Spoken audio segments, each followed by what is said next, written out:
রাজবাড়ীতে নুরা পাগলার মাজারে ভাঙচুর, অগ্নিসংযোগ, নিহত 1, পুলিশ সহ আহত শতাধিক। বর্বরতা সহ্য করা হবে না, হুঁশিয়ারি সরকারের।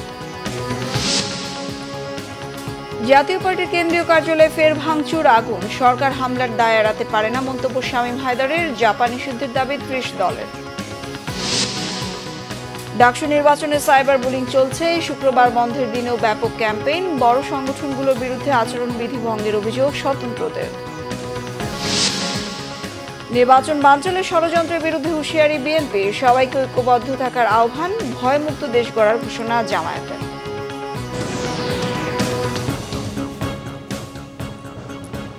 দেখছিলেন ক্রাউন সিমেন্ট সংবাদ শিরোনাম, এবার বিস্তারিত। রাজবাড়ীর গোয়ালন্দে নুরা পাগলার দরবারে আগুন দেওয়ার পাশাপাশি ভাঙচুর চালিয়েছে তৌহিদি জনতা। সংঘর্ষে একজন নিহত, আহত শতাধিক। গত 23 আগস্ট গোয়ালন্দ পৌরসভার 5 নম্বর ওয়ার্ডে নুরা পাগলার মৃত্যুর পর তাকে কবর দেয়া হয় মাটি থেকে 12 ফুট উঁচুতে। কাবা শরীফের আদলে তৈরি করা হয় তার কবর। এ নিয়ে গত কয়েকদিন ধরে উত্তেজনা চলছিল জেলা জুড়ে। এতে ফুঁসে উঠেছিল তৌহিদি জনতা। এরই ধারাবাহিকতায় শুক্রবার জুমার নামাজের পর বিক্ষোভ সমাবেশ করে তৌহিদি জনতা। বিক্ষোভ থেকে হামলা চালানো হয় নুরা পাগলার দরবার শরীফে। পাল্টা আক্রমণ করে নুরা পাগলার সমর্থকরা। তুমুল সংঘর্ষে দুপক্ষের শতাধিক মানুষ আহত হন। পরে নুরা পাগলার দরবার শরীফে ঢুকে আগুন লাগিয়ে দেয় তৌহিদি জনতা। পরিস্থিতি নিয়ন্ত্রণের চেষ্টা করলে হামলা চালানো হয়, পুলিশের ওপর ভাঙচুর করা হয় গাড়ি। 80-র দশকে নুরা পাগলা নিজ বাড়িতে গড়ে তোলেন দরবার শরীফ। তিনি নিজেকে ইমাম মাহাদি দাবি করতেন বলে অভিযোগ রয়েছে।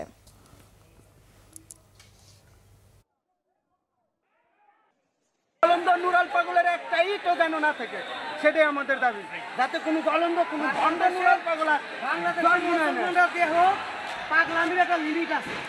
দেশীয় অস্ত্রশস্ত্র নিয়ে আমাদের ওখানে পাশে ডিউটিরত পুলিশের উপরে প্রথমে আক্রমণ করে, পুলিশের গাড়ি ভাঙচুর করে। আপনারা জানেন যে এখানে জন মহোদয়ও ছিলেন উপস্থিত, তারও গাড়ি ভাঙচুর করে এবং তারা উচ্ছৃঙ্খলভাবে এখানে পরবর্তীতে এসে এই যে বাড়িটা আপনি দেখছেন, এই বাড়িতে তারা ঢুকে পড়ে এবং এখানে অগ্নিকাণ্ড ঘটায়।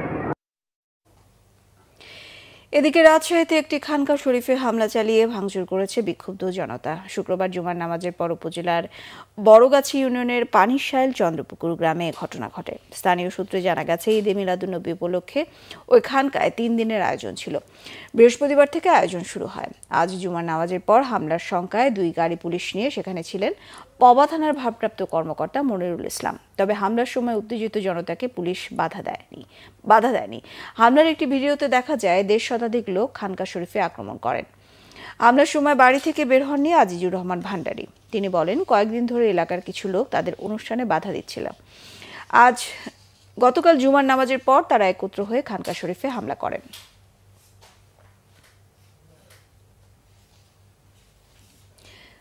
রাজবাড়ীর গোয়ালন্দে নুরা পাগলার কবর অবমাননা ও মরদেহে অগ্নিসংযোগের ঘটনায় তীব্র নিন্দা জানিয়েছে অন্তর্বর্তী সরকার। সরকার বলছে, এই অমানবিক ও ঘৃণ্য কাজটি মূল্যবোধ, আইন এবং ন্যায়ভিত্তিক সভ্য সমাজের মৌলিক ভিত্তির ওপর সরাসরি আঘাত। এ ঘটনার নিন্দা জানিয়ে সরকারের বিবৃতি শুক্রবার রাতে গণমাধ্যমে পাঠিয়েছে প্রধান উপদেষ্টার প্রেস উইং। বিবৃতিতে বলা হয়, এই ধরনের বর্বরতা কোনো অবস্থাতেই সহ্য করা হবে না। অন্তর্বর্তী সরকার আইনের শাসন সমুন্নত রাখতে এবং প্রতিটি মানুষের জীবনের পবিত্রতা, জীবদ্দশায় এবং মৃত্যুর পরেও রক্ষা করতে প্রতিশ্রুতিবদ্ধ। এই জঘন্য অপরাধের সঙ্গে জড়িতদের চিহ্নিত এবং আইনের সর্বোচ্চ প্রয়োগের মাধ্যমে বিচারের আওতায় আনার প্রতিশ্রুতি দিয়েছে সরকার। 1 সপ্তাহের ব্যবধানে ফের জাতীয় পার্টির কেন্দ্রীয় কার্যালয়ে অগ্নিসংযোগ, হামলা ও ভাঙচুরের ঘটনা ঘটেছে। শুক্রবার সন্ধ্যায় এই হামলা হয়। জাতীয় পার্টির নেতাদের দাবি, গণ অধিকার পরিষদের নেতাকর্মীরাই এই হামলা চালায়। এদিকে এই ঘটনায় গণ অধিকার পরিষদের নিবন্ধন বাতিল সহ আগামী 24 ঘন্টার মধ্যে দোষীদের আইনের আওতায় আনার দাবি জানান দলটির মহাসচিব। আরও জানাচ্ছেন ফজলে রাব্বি।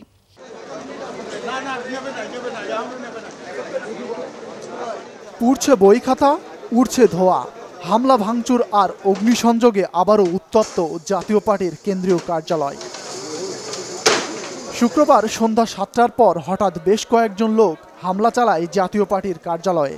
এ সময় দলটির কেন্দ্রীয় কার্যালয়ে আগুন ধরিয়ে দেয় তারা। জাতীয় পার্টির নেতাকর্মীদের অভিযোগ, গণ অধিকার পরিষদের নেতাকর্মীরাই এই হামলা চালিয়েছে। প্রশাসন তো এখানে অনেক ছিল, তার সামনে যদি একটা পার্টি অফিসে আগুন দেয়, তাহলে আমরা কোন বাংলাদেশে বসবাস করছি? শাহবাগ থেকে তারা সরাসরি গণ অধিকার পরিষদ, জামাত, এনসিপি সহ আর অন্যান্য দল এখানে আছে, সরাসরি আক্রমণ করছে। আমরা মনে করি আমাদের চেয়ারম্যান স্যারের নির্দেশনা, আমরা কোনো প্রতিহিংসামূলক কার্যক্রম বা হিংসাত্মক কার্যক্রম আমরা করব না। আমরা জনগণের কাছে এই বিচার দিয়ে রাখলাম। এদিকে হামলা ও ভাঙচুরের পর কেন্দ্রীয় কার্যালয় পরিদর্শনে আসেন দলটির মহাসচিব শামীম হায়দার পাটোয়ারি। এ সময় তিনি সরকারের সমালোচনা করে আগামী 24 ঘন্টার মধ্যে দোষীদের আইনের আওতায় আনার জোর দাবি জানান। অন্যথায় কঠোর কর্মসূচির ঘোষণা দেন তিনি। আমরা গণ অধিকার পরিষদের এই ধরনের সন্ত্রাসী কার্যকলাপের জন্য সন্ত্রাস বিরোধী আইনে তাদেরকে ব্যান করার দাবি জানাচ্ছি সরকারের কাছে। যারা অফিসে আগুন দেওয়ার কর্মসূচি দেয়, যারা অফিস ঘুরিয়ে দেওয়ার কর্মসূচি দেয়, তারা কোনো রাজনৈতিক সংগঠন হতে পারে না, তারা সন্ত্রাসী সংগঠন। হামলার পর থেকেই জাতীয় পার্টির কেন্দ্রীয় কার্যালয়ে থমথমে পরিস্থিতি বিরাজ করছে। রয়েছে পর্যাপ্ত আইন শৃঙ্খলা বাহিনী। ফজলে রাব্বি, বাংলা ভিশন, ঢাকা। জাতীয় পার্টির রাজনীতি নিষিদ্ধে ডান বাম সহ 30টি রাজনৈতিক দল হাতে হাত বেঁধে ঐক্যবদ্ধ হয়েছে। আওয়ামী লীগের মতো জাতীয় পার্টিকে দিল্লিতে পাঠানোর হুঁশিয়ারি তাদের। শুক্রবার বিকেলে রাজধানীর শাহবাগে 3 দফা দাবিতে সংহতি সমাবেশ করে গণ অধিকার পরিষদ। সমাবেশে যোগ দেয় বিএনপি সহ 30টি রাজনৈতিক দলের প্রতিনিধিরা। গণ অধিকার পরিষদের সভাপতি নুরুল হক নুরের উপর হামলার ঘটনায় এক মঞ্চে হাতে হাত বেঁধে প্রতিবাদ জানানো হয়। এ সময় তারা অন্তর্বর্তী সরকারের ভূমিকা নিয়ে প্রশ্ন তোলেন। বক্তারা বলেন, আর কোনো জুলাই যোদ্ধার গায়ে রক্ত ঝরলে তার জবাব রাজপথে দেয়া হবে। কোন রঙের পোশাক তা দেখার সময় নেই। তারা বলেন, হাসিনা যে অপরাধ করেছে জিএম কাদেরও একই অপরাধে অপরাধী। তাই জাতীয় পার্টির এদেশে রাজনীতি করার কোনো সুযোগ নেই।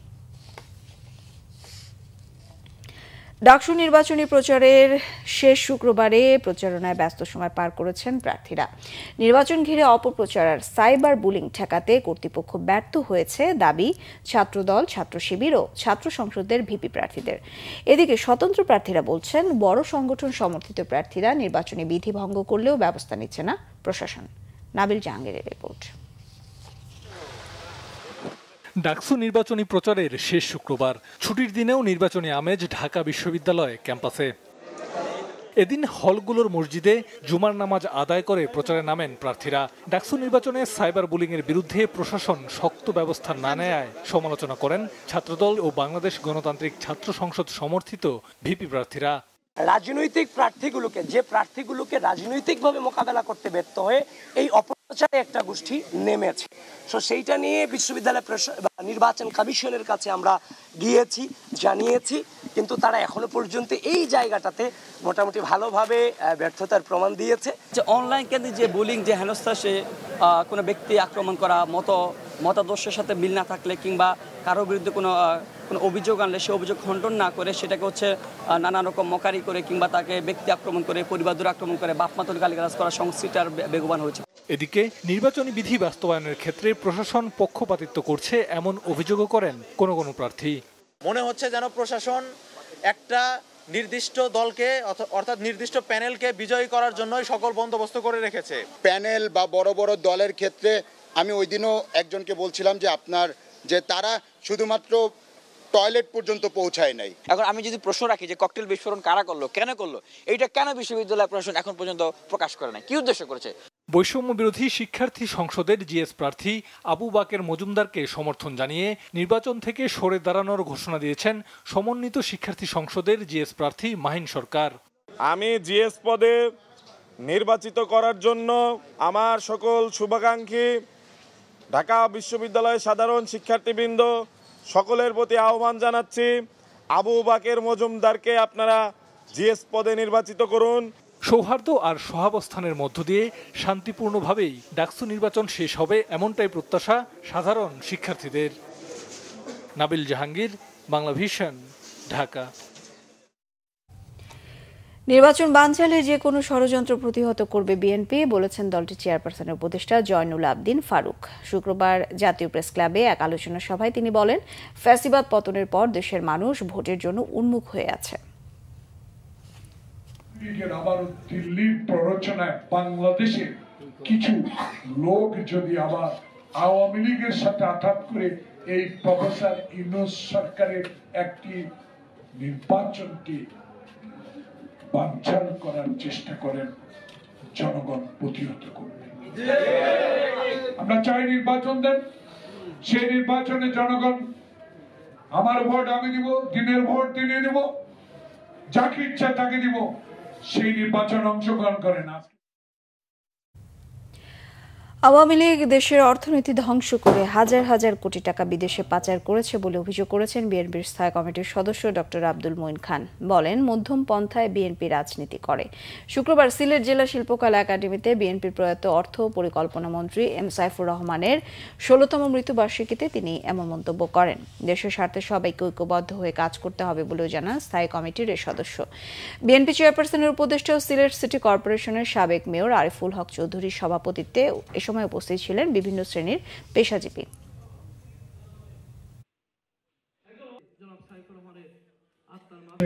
আওয়ামী লীগ সরকার যারা এদেশে অর্থনীতি নিয়ে নানান রকমের এক্সপেরিমেন্ট করেছে, কনজারভেটিভ অর্থনীতি থেকে যারা সরে এসেছে, তারা তাদের কার্যকলাপের মাধ্যমে এবং তাদের অর্থনৈতিক যে বিভিন্ন নীতিমালা তার মাধ্যমে বাংলাদেশের অর্থনীতিকে কিন্তু বিগত 15 বছরে সম্পূর্ণ ধ্বংস করেছে। আপনারা জানেন এদের থেকে কিভাবে তারা অর্থ লোপাট করেছে, হাজার হাজার নয় লক্ষ হাজার কোটি দেশ থেকে পাচার করেছে। তারা উদারীকরণের নামে এই দেশের অর্থনীতির মেরুদণ্ডকে সম্পূর্ণ ভেঙে দিয়েছে। জামায়াতে ইসলামী কারো তেলা মাথায় তেল দেবে না বলে মন্তব্য করেছেন দলটির আমির ডাক্তার শফিকুর রহমান। তিনি বলেন, জামায়াত শুধু দেশের নাগরিক এবং জনগণের জন্য রাজনীতি করে। সকালে রাজধানীর মিরপুরের মণিপুর স্কুল অ্যান্ড কলেজ প্রাঙ্গণে ফ্রি মেডিকেল ক্যাম্প উদ্বোধনে তিনি এসব কথা বলেন। দেশে চিকিৎসার বিষয়ে ডাক্তার শফিকুর রহমান বলেন, তিনি দেশে অপারেশন করেছেন। যারা হাঁচি কাশি হলেই বিদেশে যান, এটা তাদের জন্য এক ধরনের প্রতিবাদ। ডাক্তার শফিকুর বলেন, মানবিক, দুর্নীতিমুক্ত ও আধুনিক বাংলাদেশ বিনির্মাণের স্বপ্ন দেখে জামায়াতে ইসলামী। ক্ষমতায় গেলে দেশের বঞ্চিত মানুষের উন্নতি করাই হবে প্রধান লক্ষ্য। জামায়াতের কোনো সংসদ সদস্য অতিরিক্ত সরকারি সুযোগ সুবিধা ভোগ করবেন না বলেও এ সময় জানান তিনি। ভয় ও শঙ্কা মুক্ত বাংলাদেশ বিনির্মাণ করতে জনগণকে পাশে থাকার আহ্বানও জানান তিনি। আপনি দেশ বদলাবেন, জাতিকে সোনালী স্বপ্ন দেখাবেন, আগামীর সোনার বাংলা গড়বেন, আর দেশ এবং দেশের চিকিৎসা আপনার পছন্দ হবে না। বন্ধু, আমি আপনাকে সমর্থন করি না। আপনি যেদিন এই দেশের চিকিৎসা নেবেন, জটিল এবং কঠিন রোগে আক্রান্ত হয়ে, সেদিন আপনি উপলব্ধি করবেন আমাদের চিকিৎসায় কোথায় কোথায় ফাঁক ফোকর এবং ঘাটতি রয়েছে। তখনই কেবল আপনার পক্ষে এই চিকিৎসা ব্যবস্থার প্যাটার্ন চেঞ্জ করা সম্ভব। আমরা একটা মানবিক, দুর্নীতিমুক্ত, সমৃদ্ধ বাংলাদেশ গড়ার স্বপ্ন দেখি, যেই বাংলাদেশটাকে গরিব থেকে ধনী সকলকে তার অধিকার, তার গড়ে তার হাতে তুলে দেওয়া হবে। হঠাৎ করে বেড়েছে মসুর ডালের দাম। কেজিতে 20 থেকে 30 টাকা বেশিতে বিক্রি হচ্ছে বাজারে। আটা, ময়দার দামও বেড়েছে 5 থেকে 9 টাকা পর্যন্ত। বাজারে বেশিরভাগ সবজির কেজি 60 থেকে 80 টাকা। গেল সপ্তাহের তুলনায় ডিম, মুরগির দাম কিছুটা কমলেও মাছের বাজার এখনো চড়া। এদিকে সব জিনিসেরই দাম বেশি হলে হতাশা জানিয়েছেন বাজারে আসা সাধারণ মানুষ। শুভ মাহফুজের প্রতিবেদন। মাত্র 2 সপ্তাহের ব্যবধানে কোনো কারণ ছাড়াই বেড়েছে আটা, ময়দা ও মসুর ডালের দাম। মসুরের দাম কেজিতে 32 টাকা আর আটা ময়দার দাম বেড়েছে কেজিতে 9 টাকা পর্যন্ত। দাম বাড়ার কোনো অজুহাতও দেখাতে পারছেন না ব্যবসায়ীরা। গত কয়েক সপ্তাহ আগে তো এই সপ্তাহে 1 কেজি মসুর ডালে 32 টাকা বাড়ছে, আর 1 কেজি আটা 9 টাকা 16 পয়সা বাড়ছে। এখন কেজি হলো 2 কেজি আটা হলে এখন বিক্রি করি 110 টাকা, আর 1 কেজি মসুর ডাল বিক্রি করি 160 টাকা। সপ্তাহের ব্যবধানে কিছুটা কমলেও এখনো বেশিরভাগ সবজিরই দাম 60 থেকে 80 টাকার উপরে। পানি পনি বৃষ্টি বন্যা, এখন জমিতে পানি, এখন দাম হইল বেশি। পানি কমলে সবজি, শীতের সবজি, কপি, মূলা, শালগম, এইসব লাউ টাউ বাইরে সব দাম কমবো। এগুলো যেন মানুষের ক্রয় সাধ্যের ভিতরে থাকে এবং মানুষ যেন সবসময় বাজার করতে পারে। বিশেষ করে দ্রব্যমূল্য যদি নিয়ন্ত্রণে থাকে তাহলে আমাদের বাংলাদেশের নিয়ন্ত্রণে থাকবে। বাজারে সব ধরনের মাছের পর্যাপ্ত সরবরাহ রয়েছে। তবে দাম নাগালের মধ্যে নেই নিম্ন ও মধ্যবিত্তদের। আর ইলিশ অনেকটা চিন্তার বাইরে। 1 কেজি 100 গ্রাম 2300 টাকা, আর 1 কেজির নিচে যেটা এগুলো হইলো আপনার 1900 টাকা 1800 টাকা। নদীতে ফ্রিতে নিয়ে আসে, অত্যাধিক দাম, মানে কেনা যাচ্ছে না তো ইলিশ মাছ, অত্যাধিক দাম। 1100 টাকা কেজি ছিল চিংড়ি মাছ, তা আমি নেবো না, চিন্তা করছি আধা কেজি নিতাম, সেটাও নেবো না। রুই মাছ 380 টাকা কেজি, এটা তো সুহার্ড, যে মানুষ অ্যাফোর্ড করার মতো, মধ্যবিত্তদের জন্য অ্যাফোর্ড করা হার্ড। সপ্তাহের ব্যবধানে কেজিতে 10 টাকা কমেছে মুরগির দাম। ব্রয়লার 170 টাকা আর সোনালী মুরগি বিক্রি হচ্ছে 310 টাকা।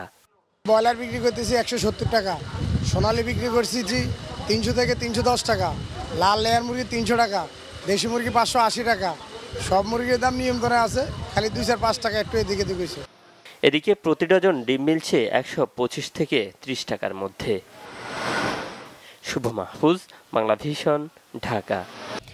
সংবাদ শেষ করব ক্রাউন সিমের শিরোনামগুলো আরো একবার জানিয়ে।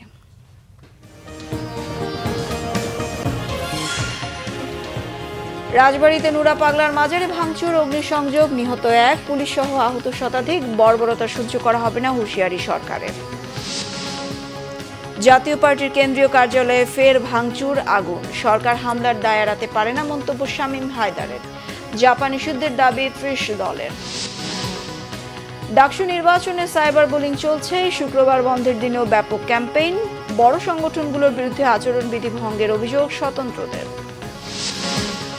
নির্বাচন বানচালের ষড়যন্ত্রের বিরুদ্ধে হুঁশিয়ারি বিএনপি, সবাইকে ঐক্যবদ্ধ থাকার আহ্বান। ভয়মুক্ত দেশ গড়ার ঘোষণা জামায়াতের।